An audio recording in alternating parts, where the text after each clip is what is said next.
इस दीपावली खास करके 2025 की रात्रि दीपावली की हमें ऐसा क्या कार्य कर लेना चाहिए जिससे महालक्ष्मी प्रसन्न हो जाए।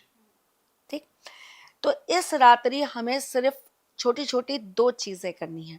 सबसे पहली चीज, आपको इस रात्रि में कमल गट्टे की माला सिद्ध करनी है। अब सिद्ध कैसे करनी है? सिद्ध करने के लिए आप एक पहले तो कपड़ा ले लीजिए, लाल रंग का कपड़ा लीजिए, उसके ऊपर कमल गट्टे की माला रख दीजिए। माला नहीं है तो कमल गट्टे ही रख लीजिए, जो आपकी इच्छा करे। उनके ऊपर रोली लगाइए, चावल डालिए और आप भगवान विष्णु को स्मरण करिए, माँ लक्ष्मी को स्मरण करिए। आप माँ लक्ष्मी के मंत्र का जाप करिए, एक धूप बत्ती रखिए। आपने 11 माला जाप करी, आप 11 बार धूप दिखाइए। फिर आपने धूप रख दी, फिर आपने 11 बार जाप करा, फिर आपने 11 बार धूप दिखाई, फिर आपने रख दिया, फिर आपने, ऐसा करके आपको 5 बार ये कार्यक्रम पूरा करना है। क्रिया कहते हैं इसको, 5 बार ये क्रिया पूरी करनी है। इस कमल गट्टे की माला को हल्का सा कपूर डाल के आपको पोटली में बांध के अपनी तिजोरी में रख देना है। आप देखिएगा कैसे आपके जीवन के अंदर परिवर्तन आएगा। माँ लक्ष्मी स्थिर रूप में आपके साथ वास करेंगी। महालक्ष्मी के अलग अलग रूप हैं, जिसमें स्थिर लक्ष्मी अगर घर के अंदर वास करती है तो व्यक्ति के जीवन में नाना प्रकार के सुख प्राप्त होते हैं। आप कभी किसी अच्छे बनिए से जाकर पूछिएगा कि आप महालक्ष्मी को किस रूप में पूजते हैं, तो वो कहेंगे ये हमारे घर की सर्वस्व चीजों की देवी मानी गई है, बनियों की देवी मानी गई है माँ लक्ष्मी। क्यों? क्योंकि वो संतान देती हैं, वो ऐश्वर्य देती हैं, वो विजय देती हैं, वो ज्ञान देती हैं, वो विद्या देवी भी हैं, वो संतान देवी भी हैं, वो विजय देवी भी हैं, वो श्री देवी भी हैं। वो आपके जीवन में सौभाग्य देती हैं। अष्ट रूप हैं, अष्ट लक्ष्मी के अष्ट रूपों में अलग अलग नाना प्रकार की चीजें आपको देती हैं, दुश्मनों से विजय प्राप्त कराती हैं। तो आप केवल एक ही रूप में कैसे पूछ सकते हैं कि केवल वो नोटों के रूप में आती हैं? ये भ्रमित करने वाली बातें हैं, ये गलत तरीके से चीजों को दिखाने वाली बातें हैं, जिन पर हमको बात करनी चाहिए। हमको चीजों को डेप्थ में जाकर सीखना चाहिए। सबसे बड़ा तंत्र माना गया है श्री तंत्र, सबसे बड़ा। जिसने वो श्री तंत्र पढ़ लिया, उसको समझ लिया, उसने सारी की सारी विद्याओं को कहीं ना कहीं अपने अंदर ग्रहण कर लिया। तो माँ लक्ष्मी को इतना छोटा सा एक रूप में मत, नोटों में, गिन्नियों में, इनमें, वो तो क्या सरलता से मिल जाने वाली है ना। पहले जब हमारे पहले के जमाने में हमारे यहाँ नोट या कॉइन्स नहीं चलते थे तो क्या चलता था? कौड़ी। इसीलिए आज भी हम लोग दिवाली की रात्रि को पीली कौड़ी की पूजा करते हैं, क्योंकि वो धन का एक रूप था, है ना। समुद्र में से निकलता है, माँ भी समुद्र में से ही समुद्र पुत्री है, तो इस वजह से उनको और ज्यादा मान्यता दे दी गई है। तो इसी प्रकार से माँ का जो रूप है वो केवल नोट, चिल्लर, सोना, चांदी ये नहीं है। माँ हर चीज में व्याप्त है, माँ हर रूप में पाई जाती हैं। तो महालक्ष्मी का पूजन बहुत विशेष होता है और खास करके दीपावली की रात्रि का बहुत सिद्ध पूजन माना गया। दीपावली की रात्रि को स्थिर लग्न में माँ का पूजन करना बहुत विशेष माना जाता है। 2 बार आता है स्थिर लग्न दीपावली के दिन, एक शाम के वक्त आता है, एक अर्धरात्रि को आता है। तो उसमें पूजन करना बहुत सिद्ध माना गया है। आप पहली बात तो उस दिन कमलगट्टे की पूजा करिए। माँ दीपावली की रात्रि में ही उल्लू की सवारी करके आती हैं। ये बात और बहुत बड़े स्टेटमेंट दे रही हूँ आपको, ये केवल पढ़े लिखे और विद्वान लोगों को पता है, बाकी दिनों में माँ उल्लू की सवारी पे नहीं होती, केवल दीपावली की रात्रि में ही उल्लू की सवारी पर होती हैं। तो किसी ने बताया अभी तक? मैं कह रही हूँ ना बेटा, हमारे यहाँ भ्रमित करने वाली चीजें बहुत हैं, रियलिटी पे बात करने वाली चीजें बहुत कम है। तो अगर हम यहाँ पर बात करें तो एक तो कमलगट्टा हो गया जिसका आपको पूजन जरूर करना चाहिए। कुछ और चीजें जिनसे महालक्ष्मी बहुत प्रसन्न होती हैं, काली, लाल और सफेद गुंजा, जिससे माँ बहुत प्रसन्न हो जाती हैं। मोती शंख से माँ बहुत प्रसन्न होती है, एकाक्षी नारियल से माँ बहुत प्रसन्न होती हैं, श्री यंत्र की पूजा से माँ बहुत प्रसन्न होती हैं, पीली कौड़ियों से माँ बहुत प्रसन्न होती हैं, कमल गट्टे से माँ बहुत प्रसन्न होती हैं, गोमती चक्र से माँ बहुत प्रसन्न होती हैं। उसको कई लोग सुदर्शन चक्र भी बोलते हैं, कई लोग गोमती चक्र बोलते हैं। तो ये विशेष तरह की चीजें जिससे माँ बहुत प्रसन्न होती है। अब मैं आपको एक बहुत छोटा सा सरल सा उपाय बताती हूँ। अगर आपको कुछ मिले नहीं मिले, मैंने जैसे आपको बोला माँ नोट में भी है, माँ चिल्लर में भी है और माँ कौड़ी में भी है। अब आपके पास क्या है वो आप देख लो, कौड़ी है तो कौड़ी ले लो, चिल्लर है तो चिल्लर ले लो और नोट है तो नोट ले लो। आपको एक लाल रंग का कपड़ा ले लेना है, उसको आपको अच्छी से पहले गंगा जल से धो लेना है और सुखा लेना है दिन में ही। शाम के वक्त आपको वो कपड़ा बिछा लेना है, ब्लाउज पीस ले लीजिए 1-1.5 मीटर का जो आता है वो, आपको उसको चौकोर बिछा लेना है। उसके चारों कोनों पर आपको पीले चंदन से डॉट लगा देने हैं। पूजा कर देनी है चारों दिशाओं की। हम ये चारों दिशाओं की पूजा कर रहे हैं क्योंकि माँ तो कहीं से भी आ सकती है, किसी भी दिशा से आ सकती हैं।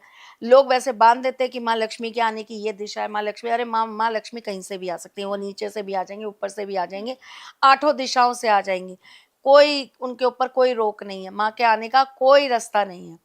पर हम ये मानते हैं कि अभी हम चारों दिशाओं को सिद्ध कर रहे हैं, जो प्रमुख दिशा है।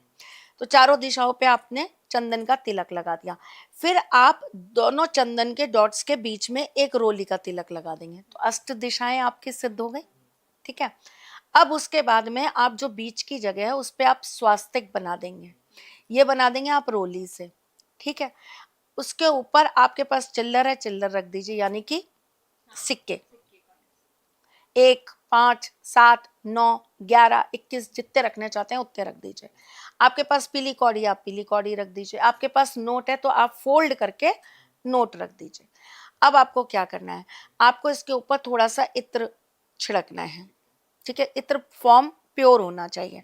आपने इत्र छिड़क दिया, उसके बाद में आप माँ को स्मरण करेंगे, लेकिन माँ को बुलाने से पहले आप भगवान विष्णु को स्मरण करेंगे, क्योंकि माँ लक्ष्मी पतिव्रता देवियों में गिनी जाती। वैसे तो हमारी सारी देवियां पतिव्रता हैं, लेकिन माँ लक्ष्मी जो है वो अत्यंत पॉजेसिव है अपने पति के लिए, बहुत पॉजेसिव है।